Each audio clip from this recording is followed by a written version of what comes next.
You're listening to Band Practice with Matthew and Krebs. Rock out with your cock out. It's time for a quickie.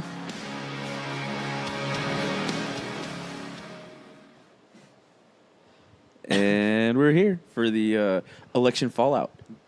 Hashtag chaos continues. Yes, for real. But just so you know, this was hands down the most important election of all time. There will be no more elections after this one. Nope. This is the last one. The world ends, I think, 2020, right? Yeah. Until the next election. Yeah. And that one's going to be more important. Well, no. You have to understand that Trump is going to kill us all. Oh. I think it was prophesied in Revelation that, he's supposed to kill us all. He's one of the horsemen? Yeah. Oh, okay. No. He's the Antichrist. Antichrist. Obama was before, but, Not so much anymore? Yeah. I thought that was Mitt Romney. Also, yes. But I think he won a state, didn't he? He is in the Senate. Yeah. That's in Utah. Yeah. He took Orrin Hatch's old seat. Yeah, he's in the Senate now. And I kind of like that. Yeah. I'm not a Republican. I'm not a Democrat. So now now the Antichrist is in the Senate and the White House. Yeah. All right. Man, there's so many antichrists. Yeah, there's a lot of them. Antichrists is. And he's racist. Don't forget they called him racist. But Yeah. now Trump's racist. Yeah. So now there's a racist in Utah and in the White House. Okay, now let's be actually, logical and real. I love that he got fucking elected because Trump. Oh my god, I love this. Trump interviewed him and had dinner with him for I think it was was it what was Hillary's old seat? New York. No. In Obama's administration. Oh, Secretary of State. Yeah, he literally interviewed Romney for that position just to say fuck you. He was never going to nominate him. It was never going to happen. But fucking Romney showed up, had a dinner. There's pictures there. It's fucking wow. it's adorable. And that's why, you can hate Trump all you like, but please understand. Well, because He pushes buttons because he's a dickhead and I love it. And he did that because Romney said he was a misogynist. He was coming out hard against him. And so he said, hey, well, but do you want a job? And they had dinner, and he goes, you're not getting the job. It's fucking awesome. So Romney, to his credit, said, you know what? I'm going to take a fucking Senate seat. That's balls, man. And you were already a governor in, Massachusetts, I think? Yeah, I think so. Yeah, he was a governor. Yeah. And And then, he moves and gets a Senate seat. yeah, that's... So... Well, that's his people, though, the Mormons, bro. Yeah. Mormon approved. Yeah. You know what I think is hilarious? I was just reading. So Ocasio-Cortez can't afford to live in D.C. because she quit her job to run for office, so she can't afford to live anywhere. All of the libertarian sites that I follow are fucking blowing up laughing because, to be fair, she knew she was going to win that seat. She had months to plan this. Well, because so so she had a Republican opponent that was running. Yes and no. No one knows his name. I don't. He was disavowed by the Republican Party for spousal abuse. He's in the middle of a divorce that's been going on for 10 or 11 years that just keeps going back to litigation because he's trying to win. Whatever. So he's probably a dick. No, he's a scumbag. Okay. And he's in the middle of I think it was 4 or 5 different fucking legal proceedings for different lawsuits for different things. And his whole platform was his whole platform was against the judicial system and judges because he's like, oh, judges are all corrupt. It's a scam. Blah, blah, blah. And but yeah, so the Republican Party disavowed him completely and totally for the spousal abuse because it's 100% fact that he beat his wife. It's not even just an allegation. That fucking happened on record. Yeah, that fucking happened. And he still ran. And in New York, you could probably actually search that shit online too. Yeah, I think he raised a total of $4 or $5 grand for his campaign. And as a Republican, yeah, that's nothing. Yeah, that spills out of pockets in New York. You can get that in change. Panhandling. Homeless people on the corner get more money than that panhandling every day. Get the fuck out of here. So she knew she was gonna fucking win. It was not only that, but it was a fucking blue district. Of course she's gonna win. Yeah. She beat out a 10-term incumbent to get the nomination. Who was supposed to replace Nancy Pelosi. That dude was groomed. Yeah. So she knew she had to fucking... She had months and months and months and months to prep for this. She didn't even need to quit her job to run. She really didn't. I guess she just thought she was going to be part of the elite status and, get a free place to live or something? I don't know. No, Like, she just didn't think past the next 6 months, which is why socialism doesn't work. Sorry. hey, yeah. Well, I knew. Okay, so I know the Tea Partiers. You remember the whole Tea Party movement that was Yeah. real big? Yeah. Yeah. So a bunch of them got into office, and they had the same problem, except that it wasn't. They didn't complain about it. You know what they did is they wound up having offices in D.C. and all of them wound up living out of their offices and getting gym memberships. And I heard about this, and Yeah. and they would live together, like Yeah. they would get an apartment together. Yeah. Yeah. Like, that's what they did because guess what? That's how free market capitalism works. You don't just start at the top. you sacrifice because Yeah. you don't get everything. In socialism, you don't get everything either because guess what? There's not enough to go around.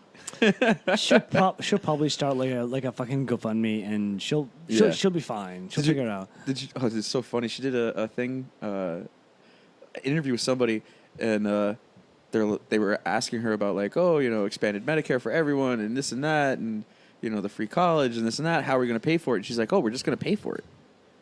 Yeah. And if you listen to the interview, she's like, I don't understand when people ask me that question because, how are you going to pay for something that's cheaper? It doesn't make any sense. It's cheaper. Of course we're going to pay for it. Like, that wasn't the point of the question. The point of the question was, are you going to have to raise taxes to pay for that and take people's shit away from them to give it to other people? Because that's exactly what the fuck her idea is. But the crazy part is like, she's in fucking Congress now. Like, She God is. damn it. She is. She has a pension for life, by the way. Yeah. Pension for life. Yeah. That's socialism, bro. I'm getting flashbacks here to when Bernie was talking about how much we pay for the Iraq War. Oh wow, I'm doing a terrible Bernie impersonation. I'm sorry, but not really. And he talked about How much do you pay for the Iraq War? you sound Asian. Thanks. That's That's not even my Asian. That's my Bernie. It's Asian. You want to hear my Chinese? Go ahead. It's pretty good. I don't like these. It's not good. I'm not happy. I need more than this. No, it's small. I'm saying I need a big number. Big number. It's a small number. You're talking about that one job, yeah. I don't like this. I'm not happy. But it's still very, very similar to Bernie. I'm just saying. I'm saying apparently you're not racist enough to actually practice how to do these correctly. No, not at all. Not at all. But But all right. So her just My ancestor make the railroad. You know what I'm talking about. Yes. But okay. So her Ocasio-Cortez Yes. nailed it first time ever. Ocasio-Cortez. I'm sorry. It's hard to say. I'm not racist. It's just hard to say. I mean, she's fun to look at. oh my god, she's Yeah. adorable. Absolutely. I would totally blow a load in that mouth. Moving on. Anyway, I'd pee in her butt. so I just found it funny. She's like, we'll pay for it. We'll pay for it. We'll pay for it. And then because it reminds me of like Bernie talking about what was that plane that we spent like $1 trillion on? Which one? It's the one that can't work in the rain. Oh, which one? Okay, this is gonna take a while. But the point is that like okay, so the socialist people who I have no problem with, I understand your position, but you can't draw on the past to bitch because there's no receipt for the Iraq War. We can't go back and like get our money back. We can't go and get our money back for that one plane, the F-23, The F-22. Okay. There's the F-22 and then the JSF. The F-22 Raptor. No, it's not the Raptor. It's the The JSF. Joint Strike Fighter. Yeah, that one. Yeah. JSF, yeah. Yes, this is one that actually, dude. This is like it's been eight years. We were at Starbucks, and you were telling me how awesome this was because It's a genius plan. And Yeah. it's costing a lot to put into place, but once it is in place, over the long run, it will save the military money. But- because they've got like a Harrier version, well, because they got Navy version, Air Force. Like yeah, each branch of the service has their own version, but the point is that this way it'll save us for logistical purposes having to transport gear between and test sets and different things between locations for deployments because guess what? Every branch is going to have the same computer system or whatever. It'll just be a quick like a software upload to the computer to test between the different branch services and whatever. Okay. It'll save money over the long run for logistically. yeah, And it means less parts overall versus this branch has the F-18, this branch has the F-16, this one has the Harriers, this one has this one has this. Over the long run, it saves us money. That's the idea. and we've already spent that. And it's still mission capable, and we can still accomplish all the same missions. So death, pain, and destruction. And we've already spent money on it, so there's I don't know.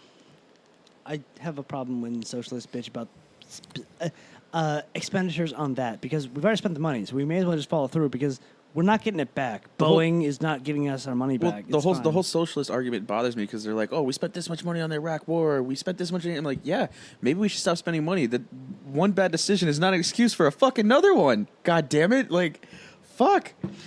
The greatest... I'm going to have to look this up, the dude's name. Anybody, please, Alger, you're probably listening. And you're really, really good at fact-checking. Because we were talking about the first unofficial gay president. But this dude said something about socialism which was so perfect. It said, it's a perfect system. Wrong species. It's fucking... It's beautiful because there's nothing wrong with socialism in theory. Nothing wrong with it. Absolutely it is. In theory? No, it's not. Absolutely. No, it's not. I disagree completely. No, it's not. There is nothing good about it in theory and or on paper. It's a completely bad idea. We're going to need it when automation and AI take over. You're No, going we to won't. have to. No, You're we won't. going to have... Yes, you are. You know why? Okay, so... And this Are is... you doing the bank of... No. Okay. No. This is why. You ready? Okay. Okay, so the founding principles of our country is on the sovereignty of the individual and personal responsibility, which is the whole idea of freedom, is that you can do whatever the hell you want. In socialism, it is a complete violation of that sovereignty of the individual because whatever socialist entity, the government or whatever, the government doesn't produce anything. So in order for the government to give things out, it has to take things away from people. I understand that. So that means you've lost rights. That means you've lost the right to what you earn. That means you work for free. But what if you have a ridiculous surplus that you cannot do anything with? Automation, AI. That's what I'm talking about. What do you do with that? Do you make trillionaires? See, the automatic assumption is that that's going to be a bad thing for the market and that it's going to destroy everything and lose We jobs. don't know what it'll do to the market. We don't. But here's an example. And I've said this before. So like when ATM machines came out, everyone thought bankers' jobs are gone. I told you going to go to the bank. The bank route. Everyone's like bankers are going to be gone. But because of ATMs, banks were able to afford to have more locations, and there weren't as many people working at each bank. But because there were so many more branch locations, there was actually more jobs created because of the uses of the ATM.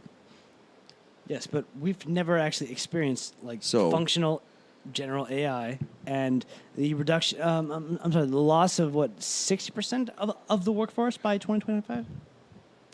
I really feel like that's just assuming that people aren't going to be doing something or figuring something out and finding niche markets and new ideas. I mean, I think you're underestimating the will of people to make money. I think you're trying to estimate a thing we have no idea. Oh no, we have no fucking clue. Okay.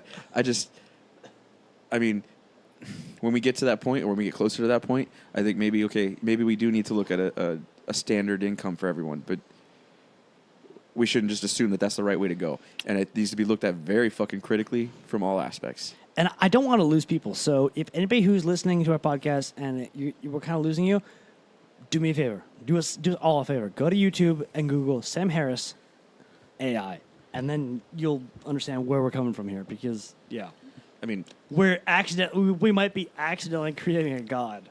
Yeah, it's scary, especially when we're not even smart enough to understand it. Yeah, when you start hearing like Elon Musk talking about the dangers of it, and all these people that are way smarter than I am talking about the dangers of it and the things, and they're like, yeah, but we should do it anyway. You're like, huh? I mean, it's kind of actually, if you really look at it, it's kind of inevitable in a way. Capitalism might make itself obsolete because the entire point of capitalism is cheaper, faster, stronger, whatever.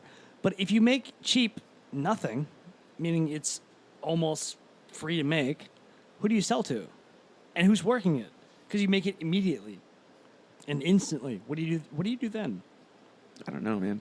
No one does. I don't know. I don't know, because the fucking Rockefellers would see that and go, "Oh, I'm done." Bang! Shoot themselves in the fucking head. You mean the Rothschilds? Yeah, them too. Fuckers. And the Koch brothers. By the way, you know what's funny? People shit. Koch brothers ain't got shit on the Rothschilds. Everyone always talks about the Koch brothers, George Soros. Ain't nobody got shit on the Rothschilds. Do you know what's funny? People hate the Koch brothers. Do you realize how much money? Do you know how much money they put into the Florida convicts getting their vote back, they poured money into that. They wanted that to happen. Yeah, I know, absolutely. It's funny. Everybody thinks like, oh, all these felons are getting their voting rights back in Florida. The Democrats are definitely going to win. I don't think so. That's like saying that like every immigrant is going to really appreciate open borders. Dude, I know first, second, third generation immigrants who are like, no, I don't want open borders because I don't know because I know what I went through, and it was hard. I want other people to have to go through this fucking process. Well, like Jesse, he even said, he's like, no, there needs to be a legal immigration system. Illegal immigrants are bad. Yeah, the platypus, yeah. So, I mean, he's like, and he even said, he's like, you know, I went through the process. I got my citizenship. He made it a point to say I earned my citizenship. Even though I felt like it should have been given because his dad. Yeah. But, I mean, he went through the process, and from his point of view, he's like, why should everyone skip the line? No, get in line. And I get it. That makes sense. So, yeah, just because we're letting convicts vote, it doesn't mean it. Especially in Florida. You can't assume anything. Yeah, especially Florida. Especially Florida. There's a 50-50 split here between red and blue. So hashtag Florida man. Yeah, I'm gonna go ahead and assume that everyone in prisons is gonna be a split between red and blue also. Like, because everyone's like, oh yeah, because you know, everyone in jail in Florida has got to be in jail for you know, drugs and shit. I'm like, there's a lot of white collar crimes. Yeah, those guys are bankers, and you know. I mean, they're being raped in jail right now because they're the doughy, pudgy dude. So that's fine. Yeah. But yeah, they're gonna vote red. So, I don't know. Whatever, man. I don't think it's gonna have that. I don't think it's gonna be like all of a sudden Florida's gonna be blue. Like, doubtful. No one knows. It's kind of why I'm excited about 2020. Like, we're gonna see how that actually fucking filters out. I still can't believe. Okay, so for those of you that don't live in Florida. We had 12 constitutional state amendments, right? 11 of them passed, which is unheard of because Florida doesn't approve shit. It took, 2 or 3 tries to get gay marriage through this country? Or state? Yeah. Well, then, like, the medicinal, we approved last year medicinal marijuana use, or not yesterday, I think it was a couple years ago. But no, it was 2016. It was on the ballot with Trump. 2016 it got approved. It had been on the ballot before that for like 15 fucking years. It kept coming back up. It got denied. And it passed under the most ridiculously stringent circumstances. Like, they are limiting THC in which doctors, like, it's not... And the shitty part is the bill.